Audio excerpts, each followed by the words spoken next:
In this clinic, we're actually going to look at some music production stuff.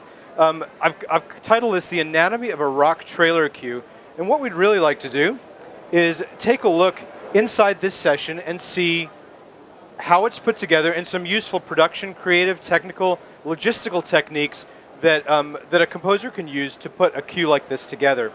So this cue that I'm going to play you actually comes off an album called Swagger. It's movie trailer music with attitude and grit. It's really modeled after some of the classic 70s songs that you hear in trailers again and again and again.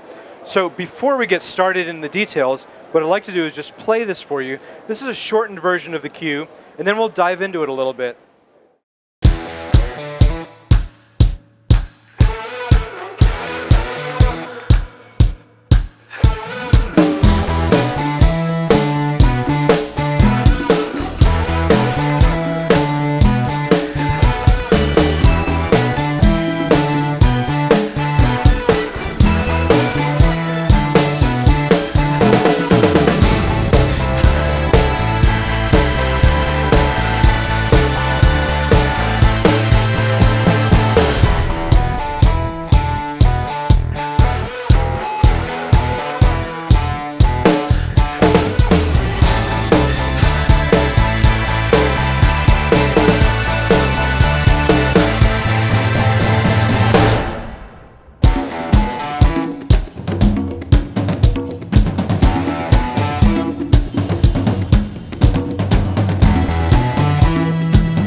So, right off the bat, you can see that its structure is very different than your typical pop song, where a pop song might be written verse, chorus, bridge, that kind of thing. This is different, because when we're writing for trailer music, there's much more of an emphasis on contrast, and we need contrasting sections, we need breakdowns, we need risers and hits, and we need cliffhangers and moments of tension that an editor can then take and cut up. You can even hear in this, there were 3 different endings to it. There was a short button ending, there was a 4-hit quick stab ending, and then there was a long ring out, because different trailers need to add in different ways. So you can see right off the bat, this session is highly organized, and I love to work this way because it saves my sanity. You can see every instrument group has its own color. So if we zoom in here, you can see I've got a whole bunch of tracks of sound effects. I've got all my drums organized. I've got all my percussion organized. I've got 2 tracks of bass, which we'll talk about in a minute. 3 tracks of guitar, 3 tracks of keyboards, some orchestra, and some vocals, and that's what makes up the whole. So I'll take you through this entire sequence and show you how the whole thing's put together. One DP feature I particularly love in any session I work on is this channel strip right here. The channel strip you can pull up as a sidebar in your consolidated window if you like, or you can use it as a standalone window. But the beauty of the channel strip being right there is that it's so easily accessible for you. If I'm listening down to my piece of music and I'm thinking to myself, man, something is wrong with that snare, I need to turn it down, turn it up, EQ it, do this, do that, to look here and say, okay, there's my snare track, and then come over to my mixer and look for my red tracks, and then, oh, there's the snare, and now I can finally do my operation. Those are valuable seconds lost, and it takes me out of my creative flow. And anything that makes my work easier and more direct, I really appreciate.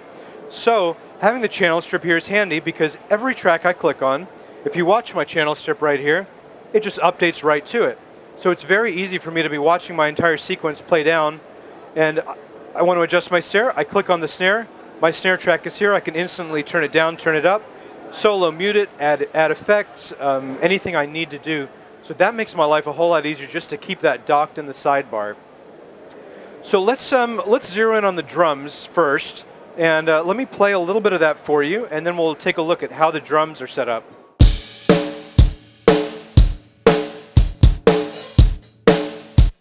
Okay, so that's a pretty standard drum kit. It's minimally mic'd, just kick, snare, tom mics, 2 overheads, and let's take a look at their routing. Simple but profound. All of the drum tracks are being sent out through bus 910. The kick goes there, the snare goes there, the tom goes there, the overhead goes there. My drum verb track, which I'll address in a minute, also outputs to 910. And then I've got my main aux here with input bus 910 and going out to my main outs. Now the beauty of working this way is that when I'm going on later in my mix, not only do I have microcontrol over individual elements like the kick and the snare and the tom, but I also have macro control over the entire kit at once. If the entire kit is too loud or too soft or needs effects, which this one does, I can easily change that and I have one-click access to it. It's a whole lot easier to manipulate this fader than it is to meticulously adjust 4 or 5 individual faders going to that. So little techniques like that both keep me organized and keep work efficient. Let me solo my kick for you so you can hear it. I have an EQ on it, which let me bypass it temporarily so you can hear the difference. Here's the dry kick. Here's the wet kick. So you can hear that's a pretty dramatic difference. I've really boosted the lows to get some low end out of it, and I've also dramatically increased the highs to really bring out the click in that kick. I've also gated it, and the gate, well, the original kick drum, which you may or may not be able to hear clearly here at NAMM, is rather ambient. And by gating it, I can really chop it off to just have that main attack there, like this. Makes it a lot punchier. Now, in addition, I'm also using some sends here, and you can see right where my mouse is that I'm sending. I usually don't send my kick to a reverb, but I do send my other tracks, my snare, my tom, and my overheads to bus 1112. And then if you remember from my tracks overview, bus 1112 right here is being output to bus 910. So everything is being summed in my Jeff Bowder's kit track. But this is another technique I have where now I put a proverb on that verb track. This is a great reverb built into Digital Performance, a convolution reverb. It's set to a plate setting and it's 100% wet. So basically, this fader here can purely control the ambience of the drum kit. And I can add as much or as little as I want, and I can change my mind later in this mix as it comes together. So here's the drums going dry, and here's extra ambiance.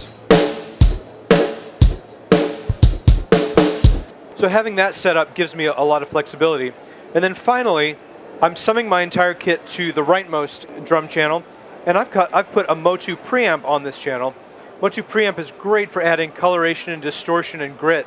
Let me show you this drum kit before and after.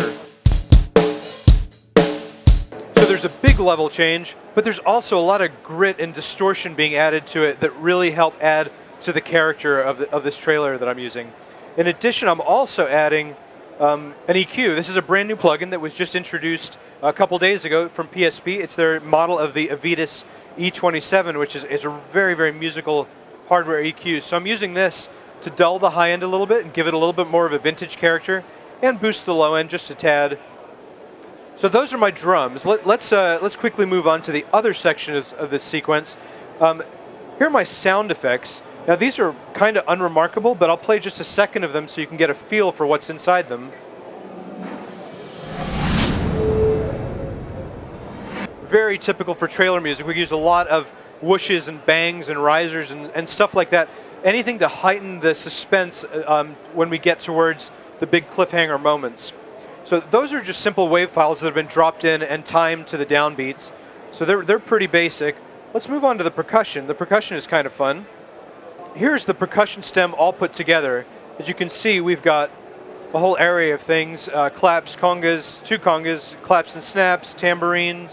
Here's a little bit of that.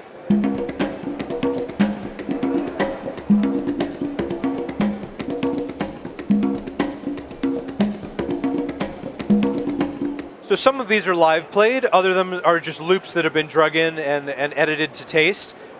This I'm not summing into a bus because there's really no point. It's not likely that later in my sequence I'm going to say all my percussion's too loud, I need to turn it down. It's more likely that I might say, you know, that tamborine's sticking out, let me turn that down, or the claps, and so on. But I do have them bussed to a percussion reverb. So down here, all of my percussion tracks are being sent to bus 1, 2, and they're coming back here on the percussion verb track.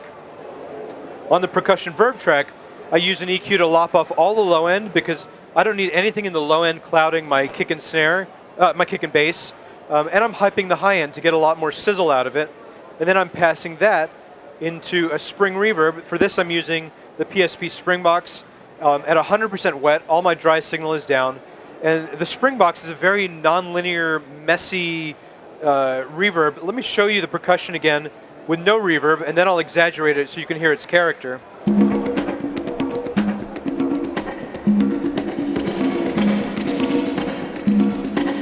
Now that's way too much, but if I tuck it back in the mix, it adds a really nice flavor to my percussion there. So that's percussion. Let's move on to bass. Now with the bass, I'm doing something pretty interesting. I've got 2 bass tracks, which you can see in orange there, but the interesting thing about it is they're actually identical. They're duplicates of each other. And I have a special reason for why I'm doing it this way. I want them treated in 2 different ways. Here is my first bass track, which has nothing but a preamp on it. Let me bypass that for you first, so you can hear the dry bass.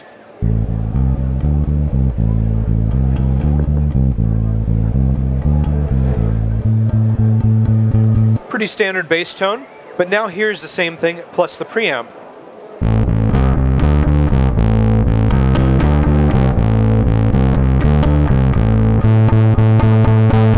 So that's adding a lot of color to that bass guitar that I really love. But now let's take a look at my second bass track. Again, it's the identical audio. It's all being phase aligned by DP in the background, but I have a different treatment on it. First, I've chosen a Masterworks EQ, and I've lopped off all the high end. I don't care about any of the treble frequencies of this one. I only care about the deep bass frequencies. And then from there, I'm passing it into the Masterworks FET 76, which is DP's emulation of a classic 1176 compressor. Now, if I play some audio through it, you'll see how dramatically I'm compressing this.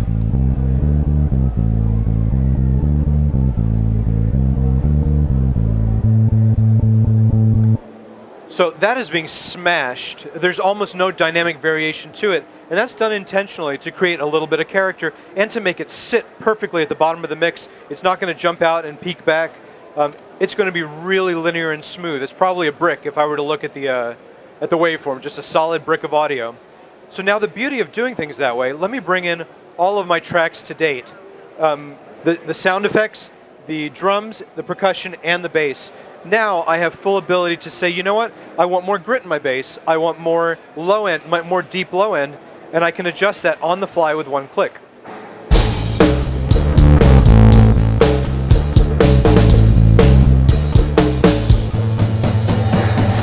So that works really well, and I'm building my sequence in such a way that I can just concentrate on the music. So later on in the development of this cue, if I need to change characters or change the emphasis or things are sticking out, I always have the ability to do that. So let's move on to our guitars. For our guitars, you'd think for this type of music, we'd want a wall of guitars and want 60 different guitar tracks. Not really. In this song, we're doing it with 3. My guitar player plays through a Kemper amp, a Kemper modeling amp that produces some great tones, brought them into DP, and so let's just have a listen to his guitar tracks. I'll play all 3 together, and then I'll show you what the individuals sound like. Here's the 3. Here's the first. Here's the second. And the third. So they're all actually playing the same riff at this point in the song, and other points they might be playing different things, but they are very different characters. So again, I love just having the ability to mix and match between them, even automate between them, and bring different guitars out at different times. You can see that I have them all bussed to bus 7 and 8 for some additional reverb, which is coming up here in the guitar reverb track. So again, similar to the percussion, I've cut off all the low end, hyped some high end, And I put some spring reverb on this one too, with some different settings, just to put a little bit of different space around it. Also, I'm high passing all of my guitars. This is a fairly gentle high pass, but it's pretty important, especially in most pop and rock, that we want to keep our low end nice and clean. The low end is really reserved for the kick drum and the bass guitar or the bass synth or whatever's down there. We don't want it clouding. We don't want it cloudy down there. And if there's any low end stuff in the guitars or the keyboards, I don't need it. So I'm just cutting it off gently, and I have that EQ on all my guitar channels. So next, we'll take a look at the keyboards. I've got 3 keyboard tracks going on here. A B3 organ, a cheesy Farfisa organ that really adds a lot of the 70s character, and I have a dirty whirly. So let me play a stem of that, and so you can hear what those 3 sound like.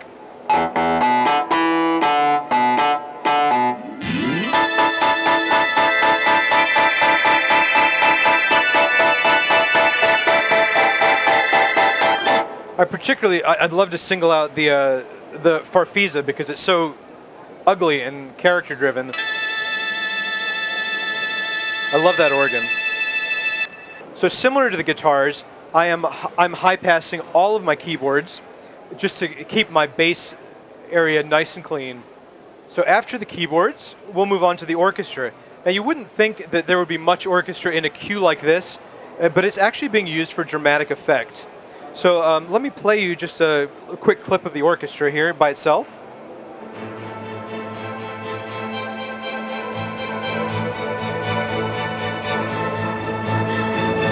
So that orchestra, it's not real orchestra, it's sampled orchestra, but all it does is really heighten my drama when we get close to the cliffhanger moments of this sequence. So, and all that is being high pass too, with the exact same high pass filter. So my last instrumental element is all my vocals, and we got a stack of them here. And then they're all being output to bus 3, 4, and they're coming up in my Vox channel. And on my Vox channel, if you look here, I've got 4 different plugins happening there, and I'd like to take them apart one at a time for you. So let me bypass all of them. Let me play it dry for you first so you can just hear what the dry vocals sound like. Okay. So now let's do something interesting and add some character to those vocals that fits the vibe of my trailer. Let me unbypass the first plugin, which is the MOTU Custom 59. It's an amp simulator. I'm a big fan. I mean, there's no reason that just because this is a guitar amp simulator, you can't pass anything else you want through it. So here are the vocals passed through the guitar amp. My next plugin in the chain, in the insert chain, is Megasynth, which is a really, really interesting keyboard modulator. It's a synth modulator plugin. This is going to add some interesting electronic effects. Have a listen to this.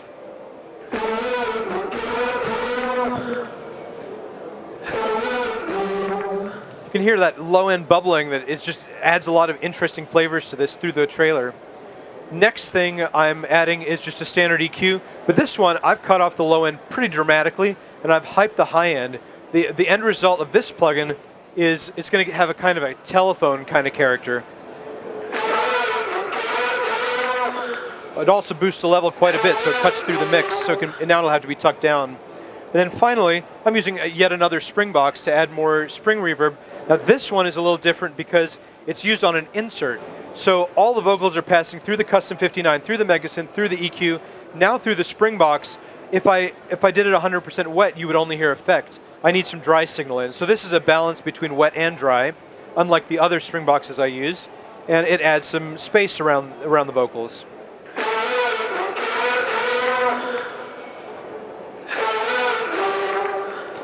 Okay, that is my full mix. So now that I've been through all the instrument groups, I'm going to play just a piece of the full mix for you so you remember how it all came together. And then we'll look at some delivery and export options that are kind of vital in a workflow like this.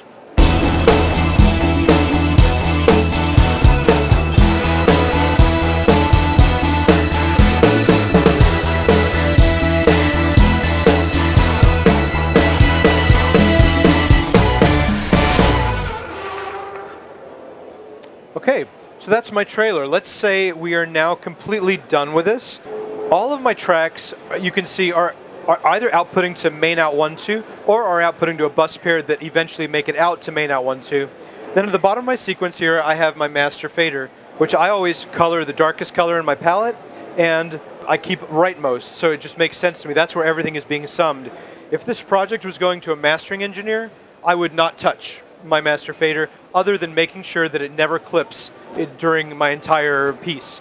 Since this is not going to a mastering engineer today, I can feel free. I may want to add some master bus compression, some limiting. So I've stuck a Masterworks limiter. It's just to boost the level a little bit because there was a little bit of extra headroom there, and to make sure that I don't clip the master fader.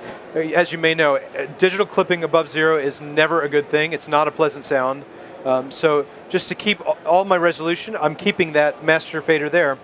So now that I'm looking at my entire sequence, start to finish, I'm ready to export this and deliver it to my client. I may do a select all, but if I do a select all and I look at the beginning of my sequence here, you can see that the real downbeat happens at measure 2. So I don't want to deliver a piece that has a few seconds of silence for my client to have to sit through. Let's cut that off. We'll make a selection area that, let's say, starts at measure 1 beat 4. So it's just a tiny quarter note before my downbeat. At the very end of my sequence, let's take a look at that too before I get there. You can see here I've actually automated a fade out. So my master sequence goes to 0 after the last decay of the last note. So now that I've got my selection range set, and you can see that my selected blue area, it perfectly ends right where my fade out ends. I'm going to define this selection area as a saved time. And I can do that right here in this area here. I might call it full piece. And that is now forever saved for me. Anytime I'm working in my sequence and I do a select all, and I come up here and I say full piece, it's instantly going to snap to measure 1 beat 4 and the end of my sequence. So my bounce range is always going to be exactly right. So I need to export it. I'm going to hit my bounce to disk command. Now, if this is an interim mix that I'm using for myself or for a client just to proof listen to, I might output to MP3 or AAC. Those formats are very easily emailable. If this is a final mix, then I probably want to output as full res. So either AIFF or WAV is ideal for this. So I may output as AIFF, and I may say I'm going to call this, the name of this piece is Glitter and Gold. So I'll call it Glitter and Gold Filled Mix. I hit return. It does the bounce faster than real time, and I have an AIFF file which incorporates everything we've talked about to date. My tracks, my audio, my edits, my plugins, my automation, my routing, everything is encapsulated in that file. But I'm not quite done. When I'm working, especially in film and TV and in the trailer industry, it's very possible that my clients may need alternate mixes of my project. For example, they might love this piece and say, man, I love everything about this, but I need to use it in a trailer. I need to put dialogue over it, and your vocals are getting in the way of my dialogue. So one thing I will frequently do is do alternate mixes that anticipate the needs of my clients. So I can deselect my vocals, hit bounce to disk again, and do an alternate mix that I'll call full mix minus vocals. Bounce that, and now I have that alternate mix that will be ready for them to use. It has the exact same start time and end time as my main mix, but they can edit in and out of it if they ever need to use a version of this minus vocals. And even though it's not my preference, there might be other alternate mixes that would make sense. For example, I might elect to do an entire bounce of this minus all the drums and percussion. Not that the piece would play that well without drums and percussion, but a trailer editor might want to use it as background underscore and might think, you know what, that full mix is too in your face, it's too driving, I need something that sits in the background a little bit better. So why not? I'll do a mix without my drums just in case anybody ever needs it.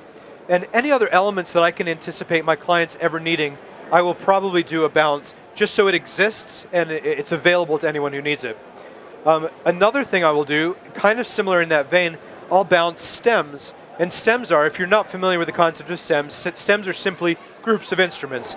So I'll bounce all my drums, and maybe in this case I'll combine the drums and percussion. And I'll call this file Glitter and Gold Stem Drums and Perk.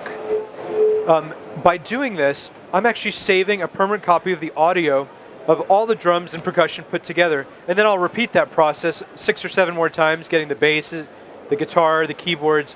What this enables me to do is just kind of have a security blanket. If I ever need to come back to this project in the future and I don't have the session available, or I don't have my plugins available, or I'm on a different machine, or a client says, oh, I need to do a custom edit of it, and maybe they're not even a Digital Performer user.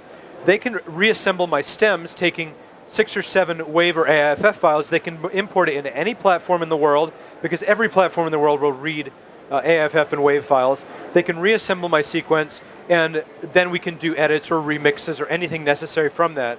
So in today's film and TV world, it's very, very common to have stems. The stems are kind of useless by themselves in most cases. There's not much you're ever going to do with the vocal stem of this. But there might be things where you want to use the full mix, but you want to just mute the vocals out of a certain portion of it. So that's where stems can come in very handy afterwards. Again, like if we're not going to come back into the master session. So my last thing to mention, down here in this corner, this is a new addition to DP9. I use project notes incessantly. So right here, I have a custom little notepad that I can take any notes to myself, remind myself about anything of this piece, anything about the way I recorded it, anything about the way I exported it, how the stems are organized. I'm constantly taking notes to myself so that when I come back to this project, I can remember how it was put together. So that is a bird's eye view of a rock trailer queue and how it's put together. And hopefully, some of these insights, especially in terms of organization and workflow, they may help you in putting together your own music. Digital Performer is a fantastically complicated program. You can see that, in today's demo, I've mainly concentrated my work in the tracks overview window and the mixer, but DP literally has dozens of edit windows behind there, some of which I've never even seen before, to really get into the micro level of editing your music and making it sound the way you want. There's so many ways to use DP, and that's what makes it really one of the best DAWs in the world.